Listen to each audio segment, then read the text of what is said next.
Hi all, welcome to football arena.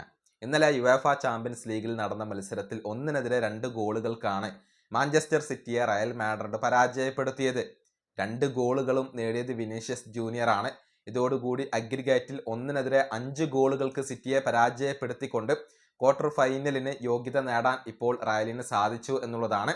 ഏതായാലും ഈ മത്സര ശേഷം വിനീഷ്യസ് ജൂനിയർ ബ്രസീലിന്റെ ദേശീയ ടീമിനെ കുറിച്ച് സംസാരിച്ചിട്ടുണ്ട്. നെയ്മർ ജൂനിയറെ ഒഴിവാക്കിയതിനെ കുറിച്ചാണ് അദ്ദേഹം ഇപ്പോൾ സംസാരിച്ചിട്ടുള്ളത്.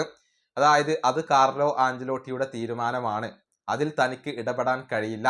പക്ഷെ വേൾഡ് കപ്പിന് താനും നെയ്മറും ഉണ്ടാകും എന്നാണ് വിനീഷ്യസ് ജൂനിയർ പറഞ്ഞിട്ടുള്ളത്. അദ്ദേഹത്തിന്റെ വാക്കുകൾ ഇങ്ങനെയാണ്: എന്താണ് തനിക്ക് വേണ്ടത് എന്ന കാര്യത്തിൽ ആഞ്ചലോട്ടി വളരെയധികം ക്ലിയർ ആണ്. അതിൽ എനിക്ക് ഇടപെടാൻ സാധിക്കില്ല. പക്ഷെ നമുക്കെല്ലാവർക്കും നെയ്മറുടെ ക്വാളിറ്റി അറിയാം. നെയ്മർ റെഡി ആയി കഴിഞ്ഞാൽ തീർച്ചയായും ആഞ്ചലോട്ടി വേൾഡ് കപ്പിന് അദ്ദേഹത്തെ കൊണ്ടുപോകും. ദൈവത്തിന്റെ വിധിയുണ്ടെങ്കിൽ ഞങ്ങൾ ഒരുമിച്ച് വേൾഡ് കപ്പിന് ഉണ്ടാകും. ഇതാണ് വിനീഷ്യസ് ജൂനിയർ ഇപ്പോൾ പറഞ്ഞിട്ടുള്ളത്. അതായത് നെയ്മർ റെഡിയാവാത്തത് കൊണ്ടാണ് അദ്ദേഹത്തെ കാർലോ ആഞ്ചലോട്ടി ഉൾപ്പെടുത്താത്തത്. അല്ലായിരുന്നുവെങ്കിൽ അദ്ദേഹം ബ്രസീലിയൻ ദേശീയ ടീമിൽ ഉണ്ടാകുമായിരുന്നു. വേൾഡ് കപ്പിൽ നെയ്മർ ഉണ്ടാകും എന്നൊക്കെയാണ് വിനീഷ്യസ് ജൂനിയർ ഇപ്പോൾ പറഞ്ഞിട്ടുള്ളത്. ഏതായാലും നെയ്മറെ സംബന്ധിച്ചിടത്തോളം ഇനിയുള്ള ഏക ലക്ഷ്യം അത് വേൾഡ് കപ്പ് മാത്രമാണ്.